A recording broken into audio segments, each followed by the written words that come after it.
சுபாஷினி அவர்கள் இறந்ததுக்கு அப்புறமும் அவங்களோட குரல் அப்படிங்கிறது தொடர்ந்து அவங்களோட வீட்டில் ஒலிச்சுக்கிட்டே இருக்கு அப்படிங்கிற செய்தி வெளியாகி எல்லோருக்குமே மிகப்பெரிய ஒரு அதிர்ச்சியை ஏற்படுத்தியிருக்கு. அவங்களோட வீட்டில் என்ன நடந்திருக்கு அப்படிங்கிற கம்ப்ளீட் டீட்டெயில தான் இந்த ஒரு வீடியோவில் நம்ம பார்க்க போகிறோம். இலங்கையில் பிறந்து வளர்ந்து பெங்களூரில் வேலை செஞ்சு சினிமாவின் மீது கொண்ட மோகத்தால் சென்னை வந்து ஏகப்பட்ட வாய்ப்பு தேடி கையால் அப்படிங்கிற சீரியல் மூலயமா ரசிகர்கள் மத்தியில் மிகப்பெரிய வரவேற்பு பெற்றிருந்தவங்க தான் சுபாஷினி அவர்கள்.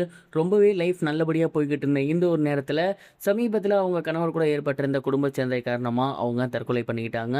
அவங்களோட மறைவு அப்படிங்கிறது நமக்கு மிகப்பெரிய ஒரு ஷாக்கிங்கை ஏற்படுத்தியிருந்துச்சு. அவங்களோட உடல் அவங்களோட சொந்த ஊரான இலங்கையில் நல்லடக்கம் செய்யப்பட்டிருக்கு. அண்ட் அவங்களோட நல்லடக்கம் முடிஞ்சதுக்கப்புறம் தொடர்ந்து அவங்களோட அம்மா ரொம்பவே வந்து அவங்கள பற்றின நினைவுகள்லேயே இருக்காங்க அப்படிங்கிறது தெரிய வந்திருக்கு. குறிப்பாக சுபாஷினி அவர்கள் நடிச்சிருக்கக்கூடிய படங்களாக இருக்கட்டும், நாடகங்களாக இருக்கட்டும், ஷார்ட் ஃபிலிம்ஸாக இருக்கட்டும், இதெல்லாம் தாண்டி அவங்களோட சோஷியல் மீடியா பேஜாக இருக்கட்டும், இது எல்லாத்தையுமே தொடர்ந்து பார்த்துக்கிட்டே இருக்காங்க. சுபாஷினியோட முகத்தை, சுபாஷினியோட குரலை, சுபாஷினியோட ஃபோட்டோவை அப்படின்னு தொடர்ந்து ஒலிக்க வச்சுட்டே இருக்காங்க.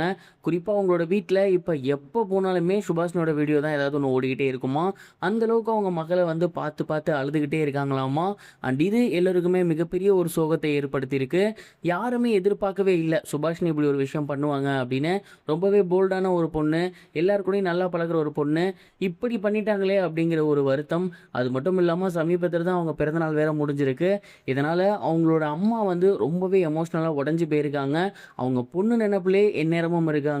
அதனால தான் அவங்க பொண்ணோட மொபைல் ஃபோனில் இருக்கக்கூடிய வீடியோஸ், ஃபோட்டோஸ், அவங்க நடிக்கக்கூடிய சீரியல்ஸ் அப்படின்னு தொடர்ந்து எல்லாத்தையுமே பார்த்து வந்துட்டு இருக்காங்க.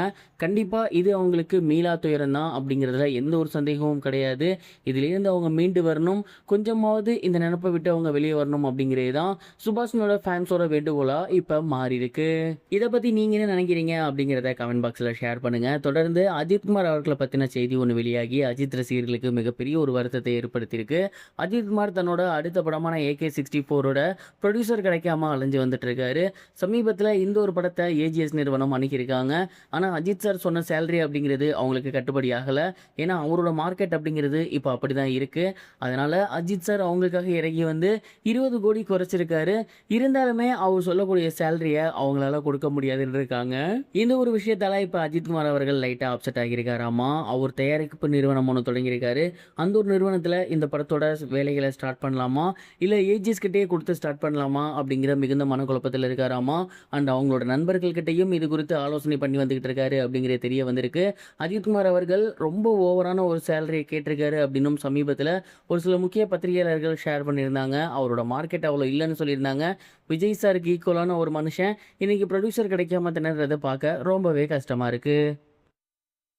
இது வரைக்கும் கனெக்டிங் டிவிக்கு சப்ஸ்கிரைப் பண்ணனா மறக்காமல் சப்ஸ்கிரைப் பண்ணிக்கங்க. உடனடி அப்டேட்ஸ் பெறுவதற்கு நோட்டிஃபிகேஷன் பெல்லையும் கிளிக் பண்ணிக்கங்க.